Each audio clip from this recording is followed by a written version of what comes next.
Hey, what's going on, guys? It's Jack.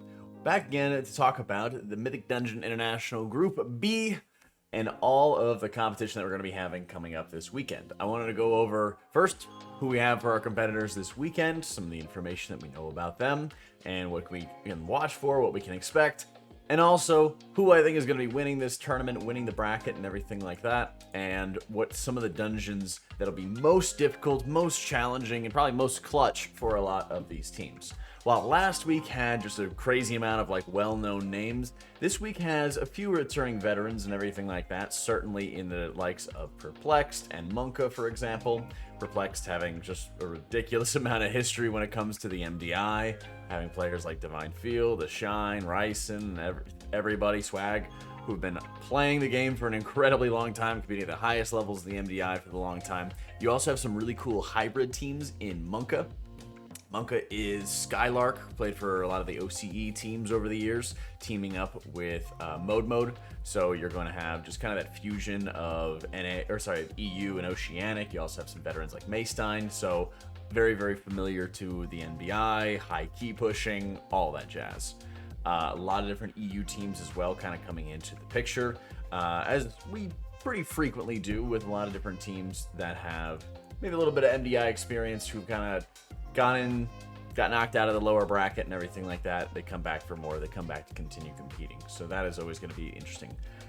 Notably, there are third and fourth seeds are the top of the bracket at the moment. You got MONKA and you got Perplexed. But when it comes to the time trials, it's not as close, as Perplexed was about a minute and a half ahead of MONKA. So they still have that consistent advantage. And of course, it was only Gambit and Streets for those dungeons. But it's also important to note, affixes have changed. So some of the different affixes we're going to be watching for this weekend, some of the changes. Streets is now going to be on a 24.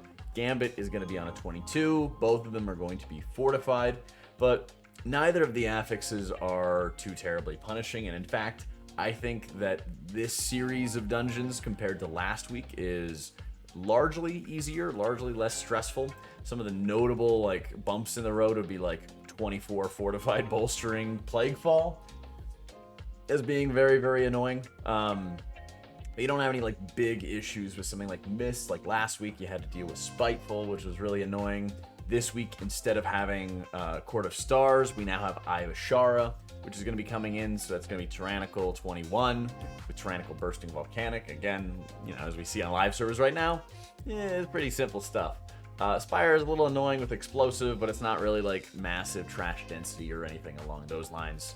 So that's not really another dungeon. We've seen a ton of times where Halls with Tyrannical, Spiteful, Necrotic, where I think we saw this dungeon a number of times in last season's MDI, where that was where the bears came out and just destroyed everybody and were able to just tank forever and ever and ever. So I don't know, maybe we see some bears or anything like that, but at this point, tanks are so powerful. Vengeance Demon Hunter in particular is so powerful, and I believe they're playing Kyrian anyway, so they'd be able to have the bleed, and if they really wanted, they could have bleed immunity with Clea, although I don't think they usually run that. But there's a couple options right there where, with how much stronger tanks have gotten, something like Halls of Atonement, particularly because it's Tyrannical, I don't see being very terrifying or anything for a lot of these teams, a lot of our top echelon squads as well.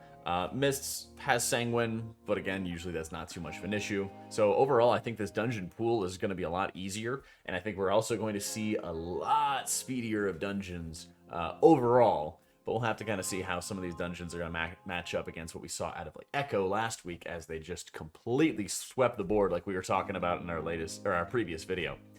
Streets in particular is going to be very interesting. If you haven't checked it out already, Nagura did a really cool breakdown, I'll link it in the description below, of Echo's top Streets run, in which he goes over all the really big important polls, how they were setting it up, how they were working it, and they made really interesting use of some different snap mechanics, particularly for the last boss, as they use the Warlock portal to grab a couple mobs, port back upstairs, bring them into the last boss.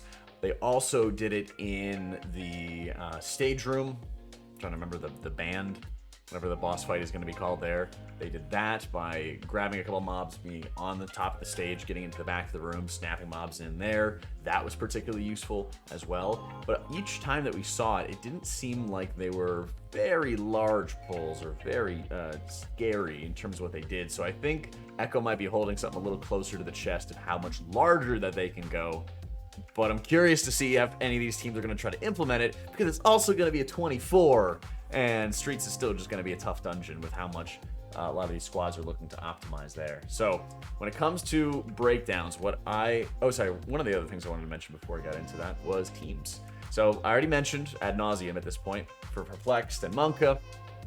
You also have Boomba Boomba, which is going to be the Sonic's Imperative, some of my guildies and everything like that competing once again in MDI. You've got Dismissed and Free For All, as well as Soundproof, Just Reset, and Frog Gang. A couple of these teams have been pretty close when it comes to their time trial runs. Free For All and Frog Gang, I think, were like 20-30 seconds apart. Dismissed and Just Reset, I think, were also in the same position as well. Yeah, about 30 seconds apart. So there's a number of these teams. Actually, these guys were only 4 seconds apart. I stand corrected. So there was a number of these teams that were incredibly, incredibly close in terms of a lot of their setup, in terms of a lot of their time trials and practice and everything. So if that practice is the same going forward, depending on how much they were studying some of Echo's strats in the previous week's MDI and how they can start carrying that forward, I'm very curious to see how the matchup is going to run. At the moment, the way I see the bracket going to be going, I think Perplexed is making a straight-on run to the semifinals. I think MONKA is also going to be doing the same. I think that both teams are going to completely sweep the board on their way over there, while that also is going to result in lower bracket being just an absolute bloodbath. I think Dismissed and Reset stand the best chance so far, but it's also super tough when you haven't seen these teams be playing and you're like, okay, they've done some time trials, they've done some practice. We know that a lot of these teams have high key experience, but when you turn that into something like MDI, I think that's a whole different story. So I would say how well a lot of these teams are preparing for lower bracket is going to be obviously super critical. And I think for these teams that are not MONKA, that are not Perplexed, your game plan, your mindset just has to be on surviving the lower bracket and setting up your game plan for that lower bracket, because I think at the moment, MONKA and Perplexed are just like super far ahead. Now, when it comes to some of the dungeons, we already went over, like I said before, what dungeons there are. I wanted to put together a little game plan, however, for Perplexed and MONKA. Some of the biggest things I would say: Perplexed, ban Eye of Ashara. You're just going to play that dungeon like one time, maybe, if ever, unless you drop to the lower bracket, which you shouldn't. Like, ban this map, don't practice it at all, focus your efforts elsewhere. Ban Gambit, ban Spires. Spires is a dungeon that MONKA is going to have show up for them a couple different times. Particularly, it's one of their first matchups, if I'm not mistaken. So just be prepared to ban Spires, just get it out of the way. Explosive is annoying in there as well. You have other things, Perplexed, that you really need to drill down and really need to practice on. Plaguefall, Streets, Sanguine. These 3 dungeons are not going anywhere for a tournament-winning team, okay? Group B is going to be decided largely by Sanguine and Streets, but Plaguefall is also something that's going to be a constant.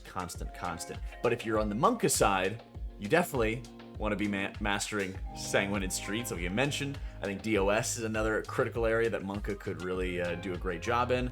But if I was MONKA, especially because I know that Perplexed is going to already be starting off their bracket with Plaguefall. They're going to go up against Boomba Boomba in round 1 in Plaguefall. Because you know that, you should already be in the mindset that every single time that you go into these 5 rounds of games, okay, each series is going to have 5 dungeons. Each team can ban 1, and they're blind bans, which means that if you both ban the same dungeon, then you go 1, 2, 3, 4, 5, whatever. You go 1, 2, both teams ban 3, you go 4 and 5, you know. So at that point, Plaguefall's not going anywhere. It's usually like dead center in the middle of the bracket matchup, which means there's a really good chance that you're going to be playing it. Just, if you're MONKA, ban Plaguefall against Perplexed just every single time. I think that is one dungeon that you should anticipate them being super strong on. I think it's a really clutch matchup. If you're not going to be able to do it, the affixes, like we mentioned previously, are not easy. They're 24, fortified, bolstering, quaking. lots and lots of stress that you're going to have going into that one. Sanguine, Tyrannical, Bursting, Volcanic. It's a live server affixes right now. Teams can just absolutely run that one over. I think that's, again, going to be a very critical matchup there. Streets, once again, not hard affixes for Bursting, Storming as well. But Streets is going to be a very, very tough dungeon for everybody. And I think, personally, that everybody is going to force this matchup. Or I think Perplexed and MONKA are not going to be banning this matchup because they know, hey, this is just the group stage, okay? Top 2 teams are going to be going to LAN. This dungeon's not going anywhere. I fully anticipate like the LAN to be featuring Streets and Gambit all the time. Teams are going to need the practice here. They're going to need to be prepared. They're going to need to be really, really good at this dungeon if they really want to start taking home the lion's share of the cash, because in terms of the cash breakdowns, the LAN is where people make their bread. Getting first place, for example, in a cup weekend is great and it's cool and all, but in terms of having the best money-making capability in something like MDI, it's all going to be about the LAN. So I don't think Perplexed or MONKA are going to be banning either the Tazveshes. Maybe Perplexed would ban Gambit because it'll be featured not as frequently. They could better put their efforts elsewhere. They also are anticipating that MONKA is going to be getting used to Spires early on, so that could be a potential ban for them. But there's like no reason for them to really go after like Ivashara practice, I don't think. So I think that's going to be what we see. Overall, I do think Perplexed is going to be a step ahead of MONKA, but I do think that MONKA is going to take at least a game off of them in the finals and maybe in the semifinals as well. When it comes to like the semifinals, it might be that MONKA is aware. MONKA may like stress, for example, in that first matchup, which I believe is DOS.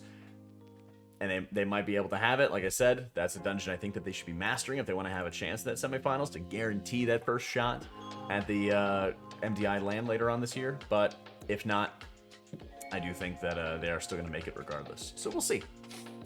Overall, like I said, Perplexed, I definitely do see winning this tournament, but I don't see them doing it as easily as we saw Echo do. I think that there's going to be one game that MONKA's taken off of them in the grand finals. I think that they're both going to get to the finals. I think they're both qualifying for the LAN. And when it comes to that lower bracket, I think it's going to be a bloodbath. There's going to be a lot of hungry teams out there who are looking to make a name for themselves and looking to get into that LAN, get into that tournament. And if anything, it's going to be great practice for a lot of those guys when it comes to the last stand to have another opportunity to make it. So we'll see what happens. Let me know what your predictions are as well. And thank you for everybody for being so positive and so, loving and appreciative and everything like that of the casting I've done previously. Hopefully, we'll be back in the future. But until then, we're going to keep on bringing you guys some updates before the tournaments, all right? Have a good one. Thanks so much for watching, guys. I'll catch you all next time.